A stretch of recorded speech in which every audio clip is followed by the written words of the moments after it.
Bonsoir à tous et bienvenue à votre rendez-vous avec l'actualité économique sur la télévision du Burkina, Ecomag, que j'ai plaisir à vous présenter. Ce magazine, il faut le rappeler, est le fruit de la collaboration entre la télévision nationale et la Chambre de commerce et d'industrie du Burkina Faso. Le sujet au cœur de votre magazine pour ce présent numéro est un fléau qui gangrène l'économie nationale, la fraude.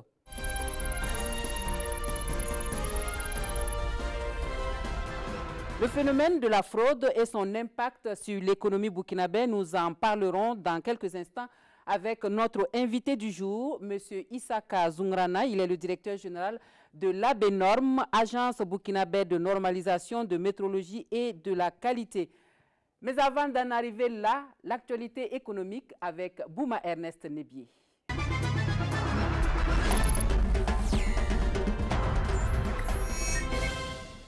À retenir dans l'actualité économique du mois, cet accord d'appui budgétaire au Burkina pour la mise en œuvre du programme d'urgence du Sahel. Un appui budgétaire d'un montant de plus de 32 milliards de francs CFA, signé à quelques heures de l'ouverture des Journées européennes de développement le 5 juin 2018. De l'argent qui va concrètement aider le gouvernement à construire des centres de santé, des addictions d'eau potable et bien d'autres structures pour l'amélioration des conditions de vie des populations du Sahel burkinabé. La Commission de l'Union européenne annonce un autre appui budgétaire d'un montant de 60 millions de francs CFA pour renforcer les capacités des structures de concentré de l'État déjà existantes dans le Sahel.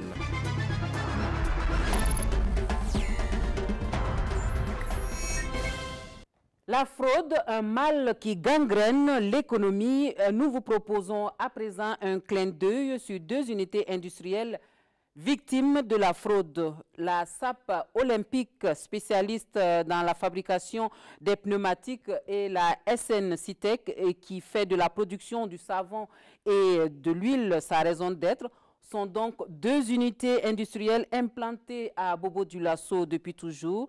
Malgré la qualité de leurs produits, les deux entreprises font aujourd'hui les frais de la fraude. Une fraude qui entraîne des méventes et une baisse de la production. L'espoir repose désormais sur des mesures d'urgence qui, si elles sont prises, pourraient sauver ces industries menacées de fermeture. Focus donc sur ces deux unités industrielles en difficulté avec Bouma Ernest Nebié. La SNCTEC et la SAP olympique font partie des plus anciennes unités industrielles du Burkina. Implantée à Bobo-Dioulasso, la SNCTEC produit et commercialise du savon et de l'huile faite à base des graines de coton. La SAP olympique, quant à elle, fabrique des chambres à air et des pneus pour chausser les engins à deux roues. Si ces deux entreprises industrielles ont fait la pluie et le beau temps dans le temps, elles sont en train de vivre aujourd'hui un mal commun qui entrave leur fonctionnement. La fraude, une gangrène qui, selon les premiers responsables de ces unités industrielles, a la peau dure au Burkina. Et cette fraude se pratique par des acteurs que je peux rassembler en deux groupes. Et le premier groupe, ça relève donc du domaine des sociétés de montage d'engins à deux roues. Alors, donc certaines de ces sociétés de montage d'engins à deux roues qui ont donc ces agréments-là se livrent à des pratiques pas normales. Par exemple, ils font venir un conteneur, par exemple, de 100 engins, et normalement, ils devraient envoyer en même temps que ces engins-là, les pièces de ces engins, et normalement, 100, quand on prend un engin à deux roues, en principe, il doit avoir deux pneus et deux chambres à air. Donc, 2 fois 100, ça fait 200 pneus, 200 chambres à air. Mais c'est tout que ces gens-là font venir des pneumatiques, des chambres à air, au-delà donc des 200, par exemple, qui étaient quantité normale pour leur travail, leur fonctionnement ordinaire, normal. Et le surplus, on le retrouve sur le marché. Okay, ce surplus-là a bénéficié d'un droit de douane assez bas et donc le propose sur le marché à des prix imbattables, mais sans perdre de l'argent. Donc non seulement ça concurrence la SAP, mais ça aussi concurrence les importateurs de pneumatiques qui suivent, eux, la voie normale. Donc c'est une concurrence livrée à la SAP, mais aussi à ceux qui sont dans le secteur, qui font venir les pneus et les chambres à air pour les vendre dans des conditions normales légales. Ensuite, il y a les importateurs ordinaires. Eux seulement, ils n'ont pas d'agrément, mais ils sont autorisés à importer les pneus de la chambre à air pour les revendre sur le marché burkinabé. Ces gens-là, certains respectent les conditions édictées en la matière, mais d'autres également se livrent à des pratiques assez, un peu, enfin, en tout cas pas normales. Et comment est-ce qu'ils procèdent, ces derniers? Ils font venir les pneus de chambre à air sans passer par le cordon douanier. Et ou deux, maintenant, vous faites face à des gens qui font venir les mêmes produits sans payer tous les frais que nous supportons. Le produit le plus important, c'est au niveau de l'huile. Et cette concurrence, nous, la partie la plus difficile pour nous, c'est la concurrence venant des pays asiatiques, qui sont des très gros producteurs d'huile, qui ont des niveaux de production bien supérieurs aux nôtres, et qui donc arrivent à avoir des coûts de production qui ne sont pas du tout les mêmes que les nôtres. Nous travaillons, je vous l'ai dit, à base de graines de coton. Ces graines de coton, on a un devoir de la valoriser au mieux, pour également valoriser le revenu du paysan. Donc voilà, le problème qu'on a, c'est entre valoriser le produit au paysan, ce qui est une bonne chose, il faut également qu'on puisse avoir un droit de douane qui soit respecté, ce qui n'est pas toujours le cas au niveau des importations venues d'Asie. Cette fraude a pour conséquence immédiate la baisse de production et de vente des produits de ces entreprises industrielles. Une entreprise qui est conçue pour fonctionner à feu continu, c'est-à-dire une équipe monte le matin de 6 h jusqu'à 14 h, une deuxième la relais de 14 h jusqu'à 22 h, et ensuite une troisième relais la deuxième pour travailler donc de 22 h à 6 h. Voilà normalement comment on devrait fonctionner. Mais actuellement, compte tenu donc de l'ampleur de la fraude qui a réduit énormément le niveau d'activité de notre entreprise, nous ne fonctionnons qu'en une seule équipe. C'est-à-dire les gens viennent le matin à 6 h, ils travaillent, et à 14 h, on ferme l'usine, ils retournent à la maison, et l'usine reste fermée jusqu'au lendemain encore 6 h. Et avant que la fraude n'atteigne cette ampleur, on a eu à produire, il y a des années, on a produit des pneus pour plus d'1 million d'unités. Et depuis plus de 10 ans, on peine à atteindre en production de pneumatiques 400 000 unités. Pareil pour les chambres à air.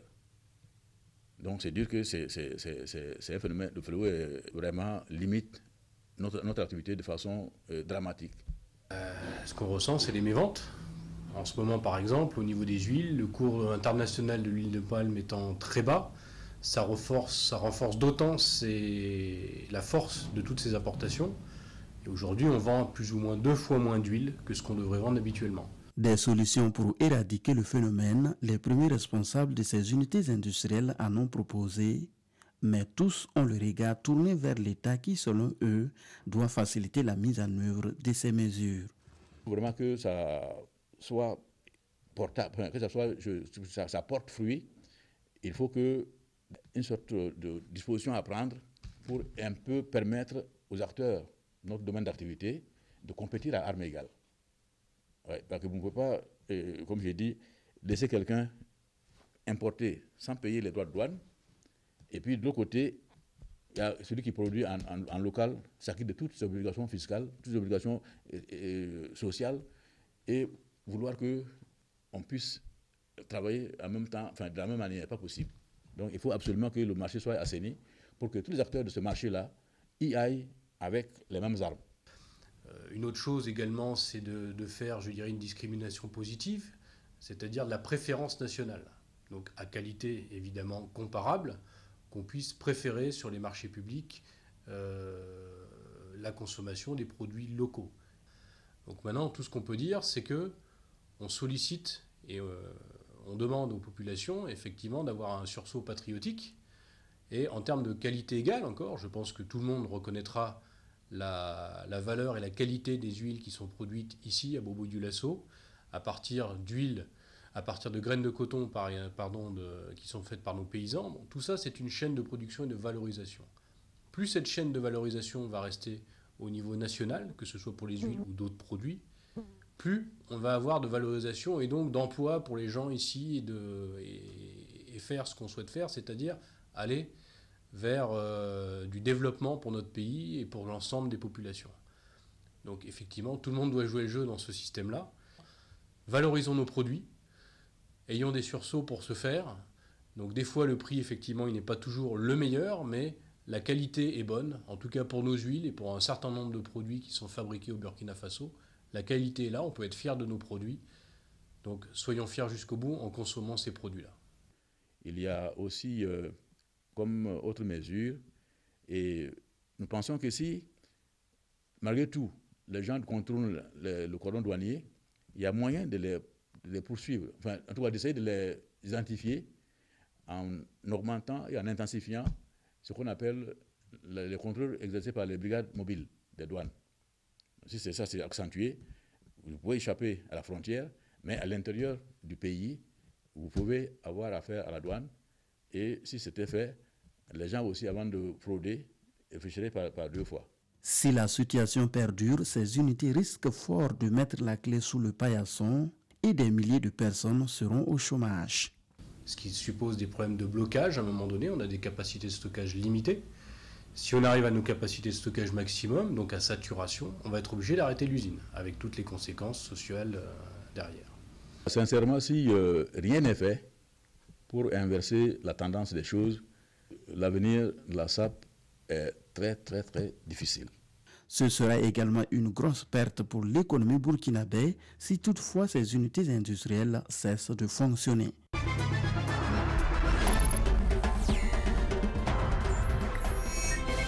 Nous en venons à la page entretien de votre magazine économique. Ecomag reçoit ce soir M. Issa Kazungrana. Il est le directeur général de l'ABNORM. L'ABNORM, c'est l'agence burkinabé de normalisation, de métrologie et de la qualité. Bonsoir, M. Zungrana. Oui, bonsoir, madame. Et bienvenue sur le plateau de Ecomag. Merci beaucoup. Alors, la première question que nous aimerions vous poser, qu'est-ce que ce reportage que nous venons de suivre vous inspire comme commentaire? Ok. Ce reportage m'inspire comme commentaire les difficultés que vivent de façon générale nos unités industrielles sur le territoire national. Et ça veut dire que ces difficultés-là sont le fait d'un certain nombre de mots qui sont la fraude et la contrebande. Parce qu'effectivement, à écouter les promoteurs de ces unités industrielles-là, on a comme l'impression que ces mots mettent effectivement en difficulté leurs unités et qui risquent effectivement de fermer. Ça limite leur capacité effectivement de production. Donc c'est sûr que si rien n'est fait, ces unités effectivement cesseront, alors que c'est des unités qui sont installées effectivement de façon légale et qui respectent effectivement les tests en la matière. Avant d'aller plus en profondeur sur ce phénomène de la fraude qui est le sujet donc de ce magazine, aujourd'hui, on va juste vous entendre sur les missions de l'ABNORM. L'une de vos missions, c'est la certification qui garantit la qualité des produits des entreprises. Et au Burkina Faso, on remarque une certaine lenteur des entreprises à aller dans votre démarche de certification. Est-ce que cela n'explique pas aussi le fait qu'il y ait des difficultés liées à la fraude? Oui, merci bien madame. Effectivement que l'une de nos missions, c'est accompagner les entreprises à la certification effectivement de leurs produits. Donc, comme vous l'avez si bien dit, ça veut dire que si les entreprises arrivent effectivement à certifier leurs produits, puisqu'on a dit que c'est celui qui met le produit sur le marché qui est responsable effectivement de la qualité de ce produit qu'il met sur le marché. Donc, une fois que le produit il est de qualité, ça veut dire qu'il respecte effectivement les spécifications techniques à la matière. Ça veut donc dire que le consommateur, il est sûr, il est certain qu'il consomme quelque chose qui est de qualité. Donc, le manque de qualité même déjà est un élément de fraude. Ça veut donc dire que si on met un produit qui ne respecte pas la qualité effectivement à la disposition des consommateurs, c'est déjà de la fraude. Donc, la certification effectivement des produits est un élément, est un facteur effectivement de lutte contre la fraude. Okay. Alors, on va parler maintenant de ces concepts-là que nous allons développer tout au long de cette émission. On va parler de fraude, de contrebande, de contrefaçon. Comment est-ce que vous définissez ces concepts? Ok, merci bien. La fraude, effectivement, se définit comme un acte consistant, effectivement, à tromper volontairement quelqu'un, afin, effectivement, c'est comme je l'ai dit, c'est de la tromperie. C'est-à-dire que juridiquement, on le définit comme étant un acte de mauvaise foi, un acte de tromperie. On trompe en tout cas quelqu'un en vue d'obtenir effectivement un avantage quelconque. Ça veut dire que l'avantage peut être économique comme il peut être politique. Voilà. Donc ça dépend effectivement de l'objectif que l'on recherche à travers la pratique de la fraude. Quelles sont les principales causes de la fraude au Burkina Faso? Au Burkina Faso, les principales causes de la fraude, elles sont effectivement énormes, elles sont multiples. C'est le fait effectivement de pratiques de certaines personnes qui veulent s'adonner à des gains faciles. Ça dit que pour moi, au lieu d'aller s'installer de façon régulière, ils veulent effectivement, en fonction de la réglementation qui est prévue, passer entre les mailles effectivement des services douaniers. Je prends par exemple comme ça les cordons douaniers, voilà, parce que c'est des gens qui se disent que si ils mènent de façon correcte et de façon licite leurs activités, ce n'est pas évident qu'ils puissent engranger effectivement des marges bénéficiaires énormes. En fait, c'est le fait de voir engranger des marges bénéficiaires énormes en ne payant pas certaines taxes qui les amènent à pratiquer certainement cette pratique-là. Et quelles sont les conséquences de ces fraudes-là, de ces pratiques-là sur l'économie nationale? Mais les conséquences, elles sont vraiment multiples. Hein. Ça veut dire que c'est comme dans le reportage, on le disait si bien. Ça veut dire qu'une des conséquences, c'est quoi? Ça veut dire que c'est la mise en difficulté de nos unités industrielles. C'est quoi? Ça veut dire que ces unités industrielles emploient pas mal de personnes. Si ces unités industrielles ferment, vous voyez que c'est le chômage. Également, ça veut dire que la pratique également de cette fraude-là, comme je le disais un peu plus haut, c'est quoi? Ça veut dire que c'est des pertes de recettes pour l'État. Puisque c'est des gens, comme je le disais, qui passent entre les mailles des filets. On n'arrive pas effectivement à les faire payer ce qu'ils doivent payer régulièrement. Donc c'est des pertes énormes pour l'État. Donc d'une manière ou d'une autre, c'est l'économie qui prend un coup. Alors la fraude, on l'a dit, on le répète, est une gangrène pour nos économies. Comment venir à bout donc de ce fléau? Quelles sont les mesures qu'on pourrait prendre réellement pour réduire le phénomène à défaut de l'arrêter totalement? Oui, effectivement que ce phénomène de la fraude, c'est comme vous le dites si bien, à défaut de l'arrêter, des mesures sont déjà prises. Des mesures sont déjà prises à tous les niveaux. Ça veut donc dire que pour pouvoir effectivement l'arrêter, il faut la contribution même de tout le monde. La contribution de vous, la contribution de moi, ça veut dire que la contribution de tous les acteurs. Puisque au niveau de l'État, les gens pensent qu'effectivement c'est l'État seul qui a la responsabilité d'éradiquer la fraude, c'est vrai. L'État a son rôle qu'il joue à travers effectivement des structures de contrôle, mais ces structures de contrôle-là ont besoin effectivement de la contribution de tous les acteurs pour qu'on puisse arriver effectivement à bout de ce fléau-là. Et quand vous parlez de la contribution de tout un chacun, comment ça peut se manifester? D'accord. Prenons par exemple comme ça le cas, je prends le cas par exemple comme ça de la douane qui sort en contrôle, qui prend un fraudeur. Vous allez voir que l'incivisme actuellement fait que ce sont les mêmes populations qui vont se lever et au lieu de contribuer à ce qu'effectivement on puisse démanteler le réseau, les mêmes individus, si vous remarquez, au lieu, ils iront contre effectivement ces agents de contrôle-là qui sont venus lutter contre ce phénomène. Donc, d'une manière ou d'une autre, c'est comme je l'ai dit, chacun à son niveau doit contribuer. Alors, vous, à la BNORM, comment est-ce que vous luttez réellement contre la fraude? Mais si c'est au niveau de la BNORM, puisque la BNORM est une structure attachée effectivement du ministère, et une des missions essentielles de la BNORM, c'est effectivement la surveillance du marché. Donc, en matière de surveillance du marché, ça veut dire que nous assurons que les produits qui rentrent effectivement sur le territoire national, ces produits-là respectent des spécifications techniques effectivement à la matière. Donc, ça veut dire que si les produits ne respectent pas, déjà, c'est des cas de fraude, ça veut dire qu'on sanctionne. Une fois que les produits rentrent sur le marché, ou bien que les produits soient produits, puis ça peut rentrer par l'importation, comme ça peut être produit effectivement sur place.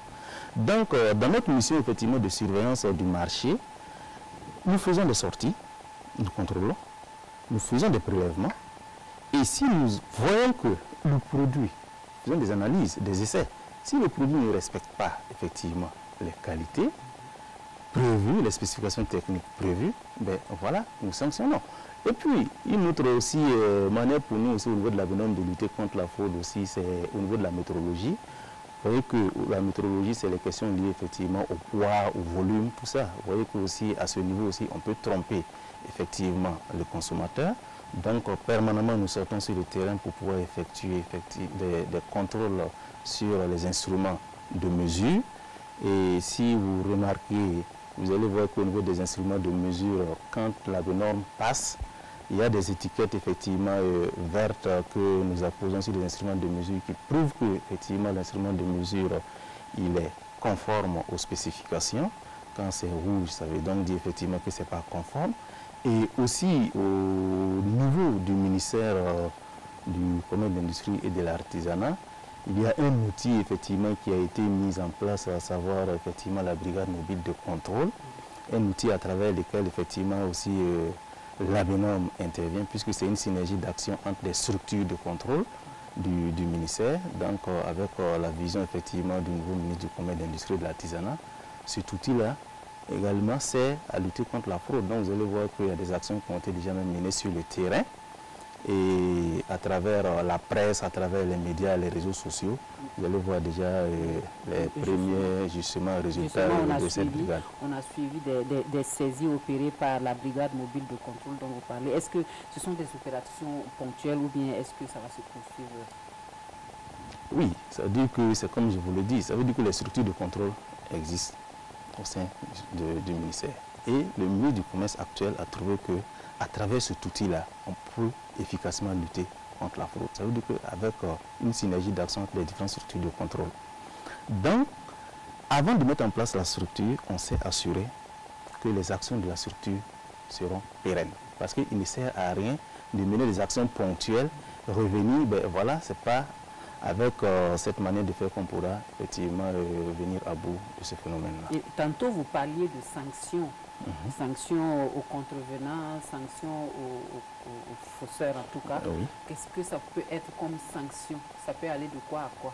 Oui, effectivement, vous voyez que justement ces sanctions-là, c'est ceux-là qui s'adonnent effectivement à ces pratiques, sont exposés effectivement à des sanctions c'est des sanctions effectivement pécuniaires, des sanctions effectivement aussi de privation effectivement de liberté. Donc, c'est des sanctions qui vont de l'ordre de 500 millions, par exemple, comme 500 000 à 500 millions.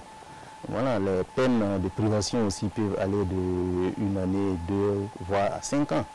Et puisque le phénomène de la fraude, visiblement, à la peau dure, malgré tous les efforts de sensibilisation, est-ce que vous pensez qu'il faille toujours continuer dans la sensibilisation ou bien il faut faire usage de la force réellement maintenant? Non, moi je crois qu'il faut que les deux aillent ensemble. Ça veut dire qu'on a en face les promoteurs certainement. Il y en a qui s'adonnent effectivement à cette pratique-là parce qu'ils méconnaissent l'existence de la réglementation à la matière. Et il y en a aussi effectivement qui sont au courant de la réglementation mais qui essaient de la contourner. Et comme on l'a défini, on a dit que c'est un acte effectivement de tromperie. Donc, je crois quand même que nous, à notre niveau, et ça c'est le rôle même du ministère du Commerce, de l'Industrie et de l'Artisanat, c'est d'accompagner, sensibiliser. Mais au-delà de l'accompagnement et de la sensibilisation, il faut toujours aussi sanctionner. Faire dans la répression. Voilà. Okay. Monsieur Zungrana, est-ce qu'une société sans fraude c'est possible? Est-ce qu'une économie sans fraude c'est possible? Oui, pourquoi pas. Une économie sans fraude c'est possible. Je crois quand même que il y a, même quand on prend ce pays-là, il y a des gens quand même qui prospèrent bien dans leurs affaires, légalement, en ne pratiquant pas la fraude. Donc il ne faudrait pas quand même qu'on pense que c'est en s'adonnant à de telles pratiques que forcément on s'enrichit. Alors, Monsieur Zungrana, nous arrivons au terme de notre entretien. Est-ce que vous auriez un message à l'endroit des auteurs indélicats, comme on le dit, qui pratiquent toujours la fraude? Oui, les auteurs indélicats qui pratiquent la fraude, c'est leur dire toujours de s'approcher des structures compétentes pour pouvoir les accompagner. Parce que c'est en ce moment que nous pouvons tous gagner. Puisque celui-là qui pratique la fraude ne sait pas qu'il met en difficulté les unités au niveau national qui effectivement produisent les mêmes produits qu'il fait entrer de façon frauduleuse. aussi, ça veut dire que si ces unités ferment, c'est des pertes d'emploi. Donc d'une manière ou d'une autre, ça veut dire que lui-même qui pratique cette fraude-là, en réalité, il est concerné. Alors qu'un dispositif est mis en place par l'État, à savoir par exemple comme ça un dispositif d'accompagnement. Donc il s'approche effectivement des structures en charge effectivement de les accompagner pour qu'on puisse les accompagner à se régulariser. Sinon, c'est comme on l'a si bientôt dit, celui-là qui se fait prendre, ben voilà, ça veut dire que la sanction effectivement sera à la hauteur du forfait et du préjudice causé. Merci M. Zoungrana d'être venu sur notre plateau pour nous parler de ce phénomène qui est une gangrène pour l'économie nationale, comme nous l'avons dit et répété au cours de cette émission, la fraude donc. Merci. Je rappelle que nous recevions pour ce numéro de Ecomag M. Issaka Zoungrana, le directeur général de l'ABNORM.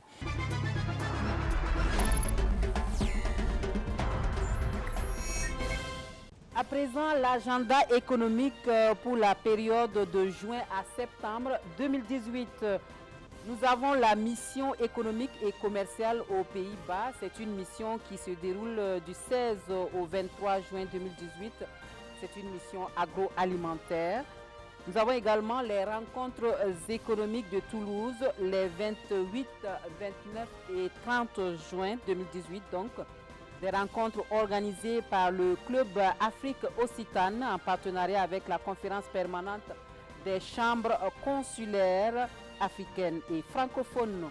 Il y a également les journées de l'entrepreneuriat burkinabé à Ouagadougou du 5 au 7 juillet 2018 organisées par la Maison de l'entreprise du Burkina Faso.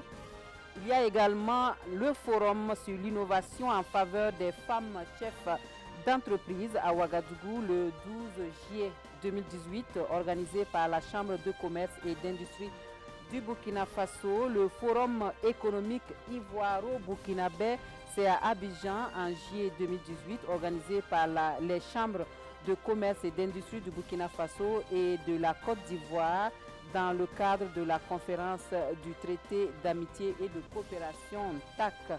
Également, le Salon international du coton et du textile à Koudougou, ça va se tenir du 27 au 29 septembre 2018. C'est un salon organisé par l'Agence burkinabé des investissements. Voilà donc pour ce numéro de votre magazine économique Ecomag consacré au phénomène de la fraude et son impact sur l'économie nationale. Merci de nous avoir suivis. Rendez-vous donc le mois prochain pour d'autres actualités économiques sur la télévision du Burkina. Bonne suite de programme.